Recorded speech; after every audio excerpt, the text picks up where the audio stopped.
Hola, muy buenas tardes. Nuestro equipo está conformado por Remé Ruiz, Pedro Hernández y mi persona, Annie Castillo.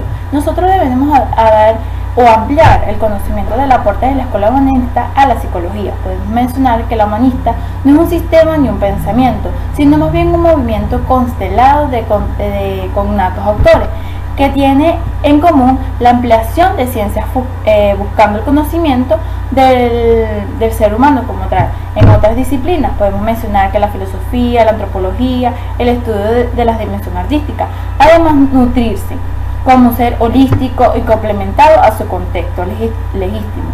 La dimensión a través de nuevos objetos de la psicología también podemos definir como la tercera rama fundamental del campo general, la psicología, y como tal trata el primer término de la capacidad y potencia del humano, que no tiene lugar sistemático ni en la teoría positiva ni en la conductista. También podemos decir que surge a mediados del siglo XX y nace como una alternativa a las dos fuerzas principales, el conductismo y el psicoanálisis, para dar respuestas diferentes abordando los problemas del ser humano, ofreciendo una perspectiva desde el ámbito de la salud más que la enfermedad. Podemos decir que la característica, la psicología humanista tiene como principales características considerar el ser humano como un todo, sabiendo que existen múltiples factores que intervienen en la salud mental. En ellas converge como las emociones, el cuerpo, los sentimientos, las conductas, los pensamientos, entre otros.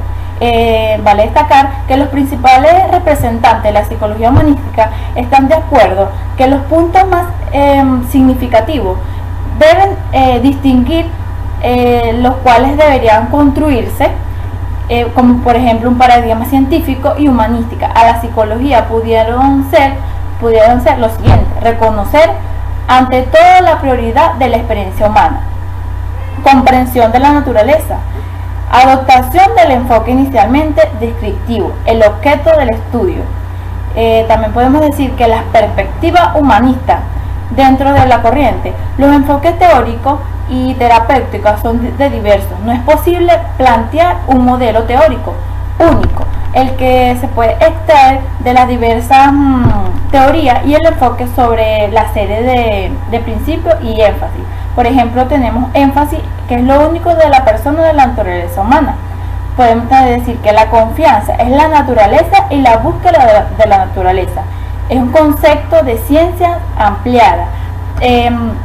También hay trascendencia del ego y del direccionamiento hacia la totalidad que somos como seres humanos. La superación de la mente y cuerpo, el equilibrio entre la polaridad y la revelación de las emociones que sufrimos nosotros los seres humanos. La valoración de la comunicación que implique el reconocimiento del en cuanto tal deja de reconocer al ser humano. Por ejemplo, también podemos decir que la psicología humanística considera que el ser humano es el ser global, que debe ser considerado como el todo, que la figura converge el sentimiento, el pensamiento, las conductas y las acciones que como todo ser humano tenemos. Las conductas del ser humano son intencionales, y tienen un sentido desde la perspectiva material como desde la perspectiva personal. La dignidad y la libertad, toda existencia humana se desarrolla y se transcurre en un contexto interpersonal. Por ejemplo, también podemos decir que los seres humanos son seres o personas autónomas dentro de las relaciones existentes. Se tiene la capacidad de tomar sus propias decisiones y decisiones que dirigen al desarrollo como tal. La autorrealización de la tendencia inherente a las personas, que lo que producen al individuo, y el crecimiento es la indiferencia de la persona como tal. Podemos decir que el humanismo ideológico científico es el movimiento humanístico. No es el exclusivo de la psicología, sino el que es manifestado de todos los aspectos del pensamiento humano.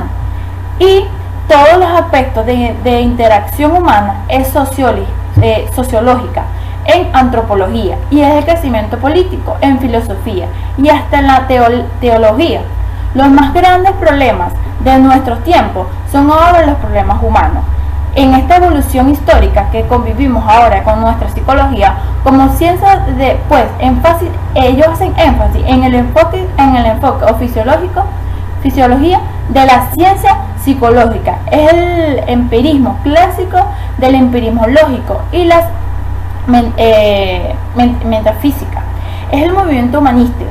Más que la escuela, es una orientación hacia la psicología, un modo de empezar sobre el hombre y sobre todas las empresas científicas. Las principales aportaciones de la psicología humanística en nuestros días debe situarse en confluencia con otras técnicas y el enfoque terapéutico a fin de construir una interpretación fundamental y una evaluación de los elementos comunes a todas las terapias, dejando de lado todos los ismos incluidos como propios del ser humano. Me despido y lo dejo con mi siguiente compañera. Muchas gracias. Mi nombre es Pedro Hernández y hoy les voy a hablar sobre la jerarquía de las necesidades de Abraham Maslow.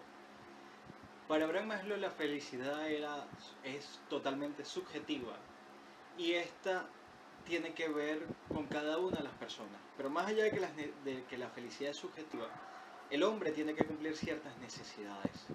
Y por eso Abraham Maslow hablaba de una jerarquía, de una pirámide de las necesidades que tenían que ver con 5 niveles. Y el primer nivel hablaba de las necesidades fisiológicas, la respiración, la comida, el tomar agua, el sexo, la homeostasis. Estas son las necesidades básicas y primitivas que tiene el hombre, pero que también tienen los animales.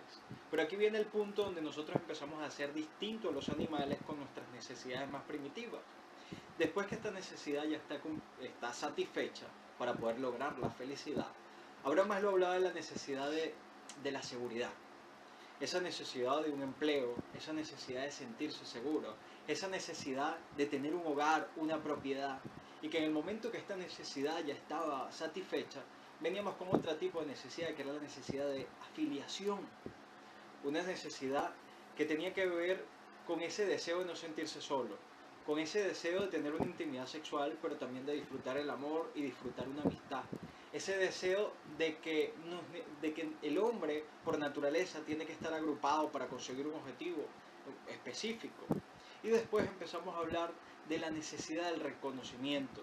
Y el reconocimiento comienza con el autorreconocimiento, que nosotros mismos tenemos que sentirlo, pero también de esa necesidad de la confianza, de que nos estimulen el éxito.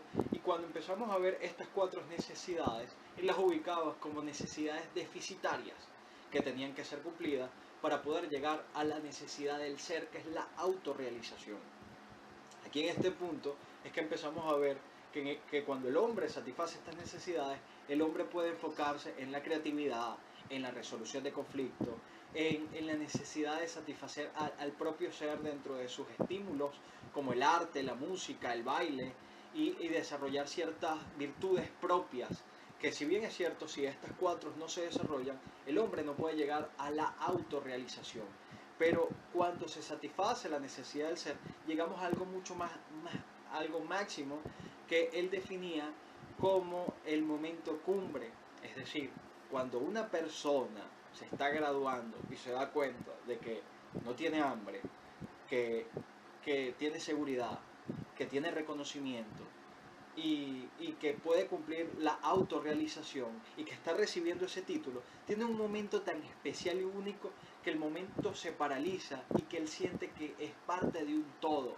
Abraham Maslow hablaba de estos estímulos que eran lo que hacían disfrutar la vida.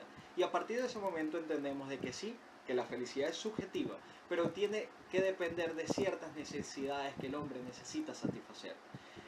Abraham Maslow centraba sus estudios dentro de las potenciales y las virtudes del hombre, porque entendía que la visión del mundo y de la persona desde la autorrealización es totalmente distinta, y que entendía que el hombre tenía que ser visto desde sus virtudes, sus necesidades que tenían que ser satisfechas, pero también que la psicología tenía que estudiar a las personas desde sus potencialidades y no desde sus defectos. Aquí es cuando Maslow empieza a crear una corriente filosófica y psicológica totalmente distinta, que es el humanismo. Abraham Maslow es el padre del humanismo, pero también el padre de una de las corrientes más importantes de la psicología, y es lo que nosotros hoy en día compartimos con él, que el hombre tiene que ser visto desde el desarrollo personal, pero también desde sus virtudes y no desde las patologías. Hola, mi nombre es Roy Marruy, estudiante de Psicología del quinto trimestre de la Universidad de Cambú, y yo les voy a hablar sobre la teoría de Carl Rogers, ya que es denominada teoría centrada en la persona. Carl Rogers es uno de los terapeutas e investigadores más influyentes en la psicología, y su enfoque consiste en que el paciente dirige su propia terapia. Originalmente, él lo llamó la terapia no directiva, ya que creía que el terapeuta debe mantenerse alejado de dar soluciones activas al paciente. En cambio, ser un comprensivo ayudante que escucha. Carl Rogers introdujo una técnica denominada o conocida como reflejo, donde el terapeuta escuchaba lo que el paciente decía y luego le reflejaba los pensamientos y sentimientos más significativos. Muchos de los terapeutas hoy en día hacen esto de manera mecánica, lo que los hace sonar como loros con un grado de psicología. Y no es lo que Rogers deseaba, sino que fuera una auténtica comunicación de comprensión y preocupación. Hoy en día, el reflejo es solo parte de una teoría denominada escucha activa. La tendencia de autorrealización.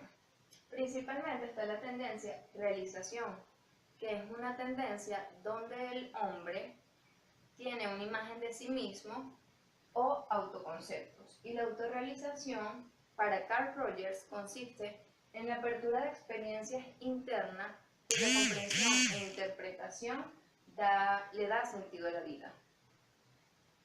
Luego está el sí mismo, que existe un sí mismo ideal que representa lo que la persona debe ser. Al igual que cuando las experiencias simbolizadas se constituye el sí mismo y refleja fielmente las experiencias del organismo.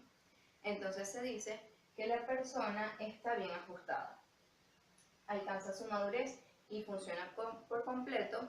Además, sin temores y ansiedades, es capaz de pensar de un modo realista.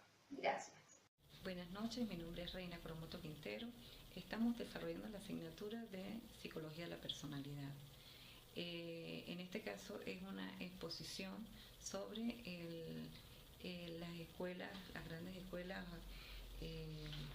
humanistas que han aportado al estudio de la personalidad. Me corresponde desarrollar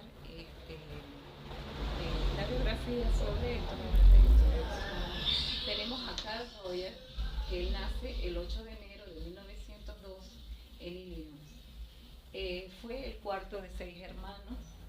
Su madre fue una gran católica, su padre fue ingeniero civil. Pues él llevó a cabo unos estudios en agronomía, ¿verdad?, para luego cambiarse a estudios religiosos y posteriormente pues ingresa a la Escuela de Psicología Clínica, investigó sobre la psicoterapia alrededor de 6 meses en Rochester. Fundó la psicoterapia centrada en el paciente. Su gran teoría sobre la personalidad está basada en el desarrollo de la personalidad. Este personaje murió en el año 1987. Tenemos a Abraham Maslow. Abraham Maslow, él nace el 1 de abril de 1908 en la ciudad de Nueva York, California. Fue el primero de 7 hermanos. Fue un matrimonio ruso-judío. Él tenía un cociente intelectual de 195, era el segundo más grande de su época, ¿verdad? Él estudió en Wisconsin, impulsó la psicología humanista basada en la autorrealización, fue su concepto central. Sus grandes obras fueron La motivación personal en 1954, Psicología del ser en 1962, Psicología de la ciencia en 1966. Él destaca su teoría Una de sus grandes teorías fue sobre la pirámide de las necesidades. Él basaba las necesidades del ser humano, grandes necesidades del ser humano para sentirse autorrealizado. Él pues muere de un ataque al corazón en 1970. Bueno, eso es todo por mi parte. Muchas gracias.